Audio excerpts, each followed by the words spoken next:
Hi അസ്സലാമലൈക്കും. അപ്പോൾ ഇന്നൊരു ചെറിയൊരു ബർത്ത്ഡേ വ്ളോഗായിട്ടാണ് ട്ടോ വന്നേക്കണത്. അപ്പോൾ ഒരുപാട് ആഘോഷങ്ങളൊന്നും ഇല്ലാത്തതാണ് ട്ടോ. ഇക്കാന്റെ മൂത്ത പെങ്ങളെ മോളെ ബർത്ത്ഡേ ആണ്. അപ്പോൾ അവൾ ഇങ്ങോട്ടാണ് ട്ടോ വന്നത്. കാരണം ഇക്കാന്റെ പെങ്ങളും പിന്നെ അവളും ഉമ്മയൊക്കെ ജോലിക്ക് പോയേക്കണാണ്. അപ്പോൾ മദ്രസ വിട്ടിട്ട് ഇങ്ങോട്ടാണ് വരുന്നത്. അപ്പോൾ ഒരു ചെറിയൊരു സർപ്രൈസ്.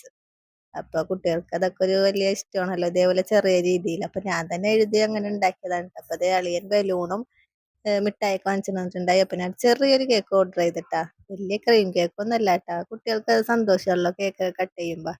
അപ്പൊ പിന്നെ അവള് വന്നത് നോക്കാം.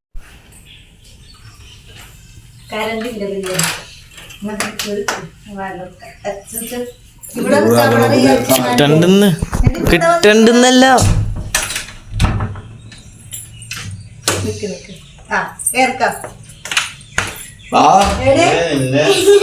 Happy birthday, also.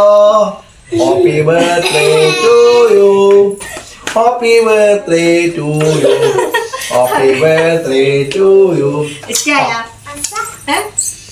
എന്താ ഇതാണ് ഷോക്കാണെന്ന് നമുക്ക് മാറ്റണം. കൈയടിച്ച് ഹാപ്പി ബർത്ത്ഡേ എന്ന് ഒരു പാട്ട് പറഞ്ഞോട്ടാ. ഐസ പാടോ? പാട്ട് പറഞ്ഞു. Happy birthday to you. Happy birthday to you. Happy birthday dear Asa. Happy birthday to you. ഒരു കേക്ക് എടുത്ത് വെച്ചോർക്ക് ആവശ്യക്ക് എടുത്തോർക്ക്, എന്നിട്ട് മോന് കഴിക്ക്, അയച്ചാപ്പിക്ക് കൊടുക്ക്.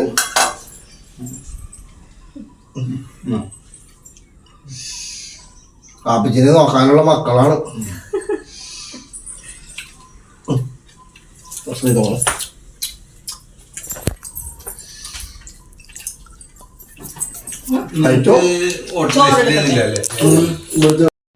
അപ്പൊ കേക്ക് കട്ടിങ് ഒക്കെ കഴിഞ്ഞ് അവൾക്ക് നല്ല സന്തോഷായിട്ട്, ഒട്ടും പ്രതീക്ഷിച്ചിട്ടില്ല ഇങ്ങനെ ഒരു സർപ്രൈസ് കൊടുക്കുന്നു കേട്ടാ. അപ്പൊ കണ്ണൊക്കെ നിറഞ്ഞു വിട്ട അവളത്. അപ്പൊ അതൊക്കെ കഴിഞ്ഞ് ഇതേ ഇപ്പൊ ഭക്ഷണമൊക്കെ കഴിച്ച് ബലൂണൊക്കെ എടുത്ത് അവര് തട്ടിക്കളിക്കണേട്ടാ.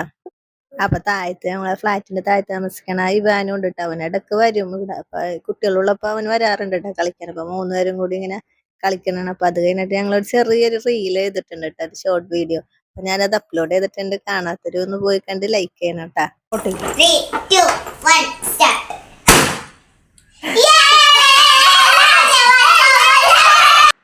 അപ്പൊ അസ പറഞ്ഞ് അവളെന്തോ മാജിക് ചെയ്തിട്ടുണ്ടെന്ന് കേട്ടോ. അപ്പൊ അതിനുവേണ്ടി ഇൻസുലേഷൻ ടേപ്പ് മുറിച്ചിട്ട് ആ റൗണ്ടിൽ ഒട്ടിച്ചിട്ട്, എന്നിട്ട് മാർക്കർ കൊണ്ട് കളർ ചെയ്യണേണ്. എന്നിട്ട് എന്തോ പരിപാടി ഉണ്ട്, ഞാൻ കാണിച്ചു തരാം അമ്മായി എന്ന് പറഞ്ഞിട്ട് ഇതൊക്കെ ചെയ്യണേട്ട്. അപ്പൊ ഞാൻ ഓർത്ത് കുട്ടികളുടെ ഓരോ ഇതൊക്കെ അല്ലേ, അതൊക്കെ നമ്മ പ്രോത്സാഹിപ്പിച്ചു കൊടുക്കണ്ടേ. അപ്പൊ അവളിത് ഫോണിലെ ടോർച്ച് അടിച്ചിട്ട് ഇരുട്ടത്ത് വെക്കണം. അപ്പൊ കട്ടലിന്റെ അടിയിലാണ് വെച്ചേക്കണം. അപ്പൊ കണ്ട 2 കളർ ഷെയ്ഡായിട്ട് നല്ല രസമുണ്ടല്ലേ കാണാൻ, എനിക്കിഷ്ടായി. കുട്ടികളുടെ ഈ ചെറിയ ചെറിയ ഇങ്ങനത്തെ കാര്യങ്ങൾ നമ്മൾ പ്രോത്സാഹിപ്പിച്ചു കൊടുക്കണം, എന്നാലല്ല അവർക്ക് കൂടുതൽ കൂടുതൽ ഇങ്ങനെ കണ്ടുപിടിക്കാനായിട്ടൊക്കെ തോന്നുള്ളൂ. അപ്പൊ ഇന്നത്തെ ചെറിയ വ്ളോഗ് എല്ലാവർക്കും ഇഷ്ടമായെങ്കിൽ ലൈക്ക് ചെയ്യണേ, കമന്റ് ചെയ്യണേ, സബ്സ്ക്രൈബ് ചെയ്യണേ. അപ്പൊ അടുത്ത നല്ല വീഡിയോ ഞാൻ വീണ്ടും വരാം. അസ്സലാമു അലൈക്കും.